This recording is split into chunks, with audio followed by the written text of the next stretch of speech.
How to perform a clear handover. Okay, so we've discussed previously why it's really important to do a clear handover with parents so that parents know who is in charge and whether they should be stepping in or allowing you to be that authority figure.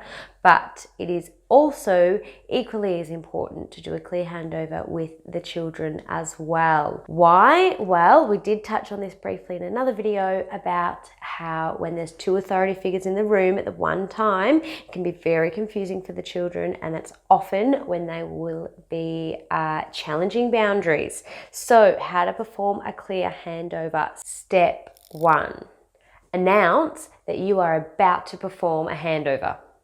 I know that sounds a little bit silly, but hear me out. Step 2, you want to be using clear language. This is so important. Clearer the language that you use, the less there is wiggle room for the children to kind of, test those boundaries about who really is in charge. So let me give you an example of what I mean by those things, right? So you can talk to the mum or the parent about saying something like, okay, mum's going to go to work now, so that means Nikki is in charge. How easy is that? Not only has mum announced what she's about to do, she's also announced that she's stepping down from authority for the moment, and she's appointed who is in charge. Okay, Nikki, or whatever your name is. Okay, so that says to the children as clear as day, from here on in, mum is out or dad is out and Nikki is in.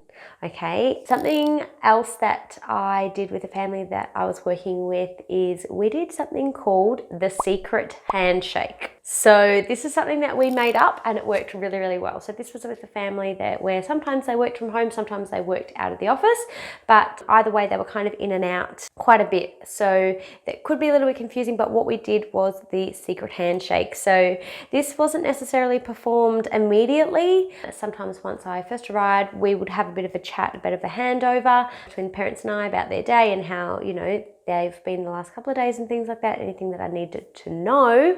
And then when mum was ready to check out, so to speak, she would say, all right, kids, I am going to get ready for work. I'm going to do the Secret Handshake with Nikki, which means Nikki is in charge. That was as simple as that. We made a bit of a game of it.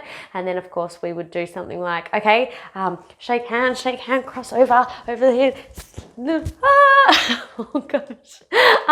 Something silly. It made light of it. The kids thought it was a lot of fun, but it worked. So that means mum could go get ready for work in peace and the kids knew that it was Nikki in charge now. Doing the Secret Handshake as well is going to help minimize micromanaging and undermining, because not only is it the kids that now know that mum and dad have checked out and Nikki has stepped up to be that authority figure, the parents now also know that that is the case. So hopefully that encourages them to resist the urge to step in when they would usually try and be very helpful.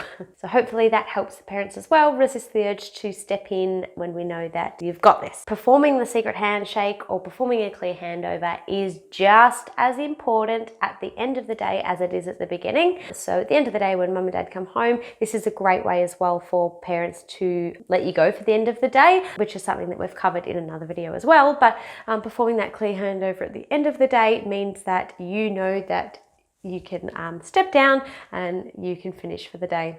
So this video has been how to perform a clear handover with the kids.